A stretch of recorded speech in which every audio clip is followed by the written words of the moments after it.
Complexe puisqu'on commence par 6 mois de développement, d'écriture, de travail avec des auteurs, puis une préparation au tournage, du financement, puis le tournage lui-même, puis après entre 4 et 6 mois dans un laboratoire où on va monter des images, mettre les génériques, les effets spéciaux, la musique, etc.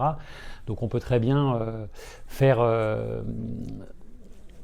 au cours d'une journée, enfin vivre au cours d'une journée ces différents moments.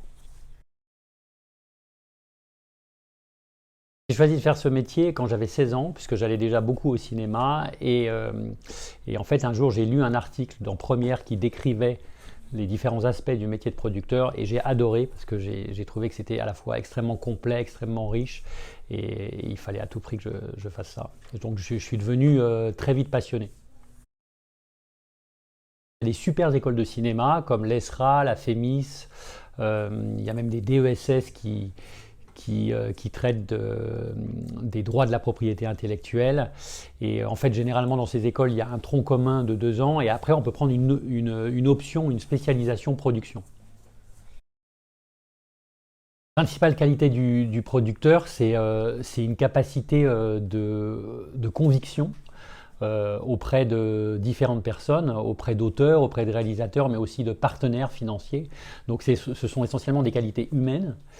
Et voilà. Après, il y a beaucoup d'aspects techniques dans le métier de producteur, mais film après film et année après année, j'ai compris qu'il y avait beaucoup de ces aspects qui pouvaient être délégués à toute l'équipe, puisque le producteur est par définition le chef d'équipe et il travaille avec un grand nombre de personnes. J'aime justement cette capacité du producteur à fédérer des talents autour de lui, que ce soit des techniciens, des auteurs, un réalisateur. Et en fait, la fabrication d'un film, c'est le regroupement de plein de talents, de plein de gens qui n'ont rien à voir a priori entre eux et qui pour autant vont se mettre tous ensemble pour porter un projet qui est le film et qui va faire en sorte qu'on transforme 90 pages de papier en un film. Les limites de mon métier seraient peut-être une appréhension vis-à-vis du risque, vis-à-vis de la peur que, qui est inhérente à ce métier, puisqu'il n'y a aucune récurrence. En fait, on ne fabrique pas des yaourts, on ne fabrique pas des chaises, mais en fait, on travaille sur le désir des gens.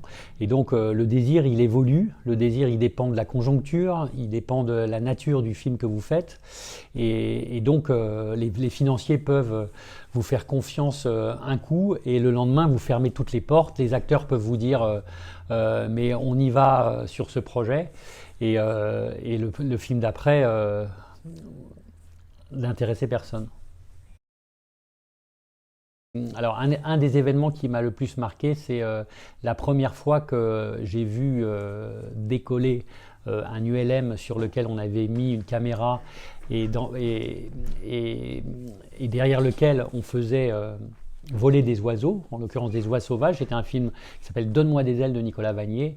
Et en fait, l'ULM c'est comme une tondeuse avec une voile. Donc la technique de l'ULM est extrêmement rudimentaire et c'était tout un challenge à la fois technique, humain et même animalier de faire voler un ULM au-delà du cercle polaire arctique, parce que c'était en Norvège, et de faire, et en plus que l'ULM soit piloté par un jeune garçon. Les recommandations, c'est la détermination, parce qu'en fait, le métier de producteur, c'est un métier de passionné, c'est un métier où en fait, euh, la chance, les rencontres, la passion, la détermination sont des facteurs clés. Il faut s'accrocher, surtout si on connaît personne dans ce métier.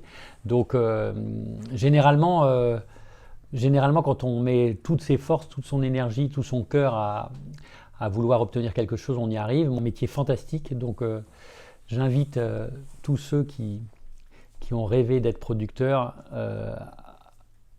à y travailler et ils y arriveront. Ok, merci.